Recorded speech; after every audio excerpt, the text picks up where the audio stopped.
but they were able to just handle a game with the ease and the aplomb of a team that's got a lot of confidence in who they are. Do you expect Wade to play? Yeah. No doubt. What am I going to say? No, I don't expect him to play. Dwayne, go home and have a nice Merry Christmas. Yeah, I think he's going to play too. Sure. You guys haven't played a lot of teams with winning records, but tomorrow is obviously a big stage, pretty good team. Is that a pretty good test for this team? 30 games in? Yeah. Good question. Someone else? He hasn't made a shot yet. But when he does, he's going to, extend their defense and give them a whole different option of lineups that they can use. What do you think about all the infatuation with them and what you've seen from them so far? Well, they're a talented team. Basketball fans, should pay attention. That's, a talented group of guys out there. Let me try this again. You start playing some really, really good teams from here on out over the next month or two. Yeah. Important to set the tone tomorrow? Well, we'd like to. But we've really pointed at the games next week as being the challenge of the conference games, San Antonio and New Orleans. With all the hype for this one, are you ready to just get out there and get it over? No, we had 2 days to walk through some stuff. The guys are ready to go home and experience holidays with their family, and then we'll deal with it tomorrow when it comes up. Well, from your standpoint, is there too much being made out of this game at this point of the season? We like it. It draws attention to our team and the players, and so that's great. Whether you're going to set the standard for the championships in June, I don't know. How have the 2 days been specifically for Andrew? Getting to play with the guys, and you got some of that conditioning back. I hope it's gone well for him. I thought yesterday was good. Today was a modified shoot around, more or less. Did you watch LeBron's decision, and what were your thoughts on it? I did not watch LeBron's decision, and my thoughts echo that of what Michael Jordan and some of the other guys would say, that they would never have done something like that. They would have anticipated their team would have built up the talent so that they get back to a championship.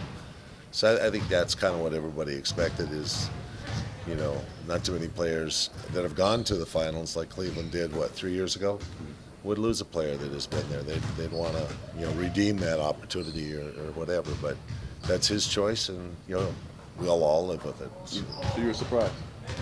Yes. Phil, they've shuffled around the six starting centers for them, and they've kind of scrambled to try to find a guy to plug in there. Do you think size and Andrew in particular could be a strength for you guys? Yeah, I think our big lineup could. I don't think Andrew's ready to start yet or play the kind of minutes, but hopefully he will be in another week or two.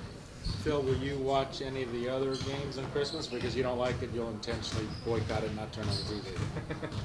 Well, when I'm sitting back there in my office waiting for the game, I'll probably have the game on, whichever one. Is it Boston, Orlando, the one that's before us? Yeah, I'll probably watch that game. So you'll contribute to the ratings, which will keep games on Christmas. Yeah. Well, I don't know if that's what keeps games on Christmas. I think the dollar's probably doing more than anything else. Were you guys ever in the mix with Bosch over the last year or so? In what?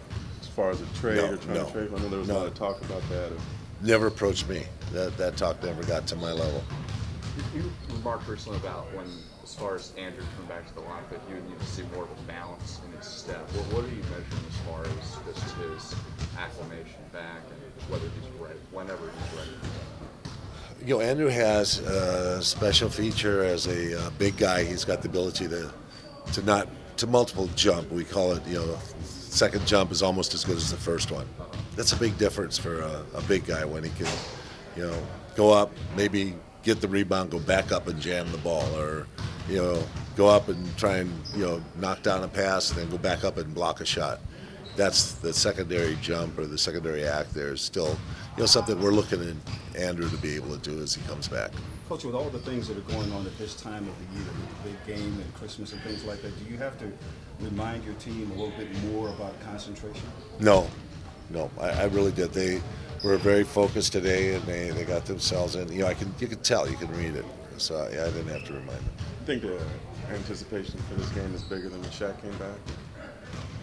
I wasn't here. I was on vacation at the time. I think I was in the South Pacific. Actually, no, I was spending the holidays with my family in San Francisco. But no,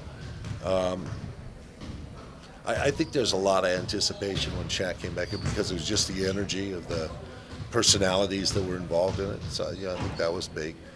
I think that the Boston game we had 2 years ago was huge. They had won a championship and came in here at 25-2 or 26-3 or something. You know, remarkable record, having won like what 17, 18 in a row. That was also an anticipated game. So this one, measures up to that. I don't think it surpasses it. Did you watch that Shaq return game when you were with your family, or was TV I did. Return? Yeah. I didn't watch the first half. I watched the second, but I did see something. So earlier this season, you thought maybe Spoelstra might be replaced in Miami, and now they're turning it around. What do you think? I think he's going to be the coach of the year. That wasn't exactly my question. Oh, okay. You've coached a lot of great teams. How difficult is it to turn it around that quickly, from an outside perspective? It took a real kind of come to Jesus moment, I think, for their team. To kind of come to terms with who they were, and this is who we're going to be. We're going to have to play within this framework of how we play, and they really got the spark back. And I think the challenge of going in perhaps playing New York. New York's supposed to be coming back, and they're back in the realms of the top-ranked teams, and maybe Cleveland going into that. You'll spark kind of a fervor of them. They could kind of stand up and meet that challenge, and that was a special games for those. Both those games were special for them. I don't know what the Washington game was like the next night. They won by 1 point, but that's something I think I see in this team. They really could pick it up when they're challenged, and they're able to step into big games, and that's remarkable for them. What do you need out of Ron and Matt tomorrow in terms of defending LeBron? Well, we just, you don't do anything but try and contain him is all you're trying to do, not let him run out. Defensive rebounds and get breaks and solo run-outs. So you're trying not to, let him take the whole team to the basket and dunk it on them. So, it's mostly containment and making him shoot shots on the outside. So that South Pacific Christmas is probably the first one you had off in years, about 20 years. There was one other one in the mid-'90s, probably 94 or something. We played one Christmas afterwards against the Knicks, and I think we had one off in '94.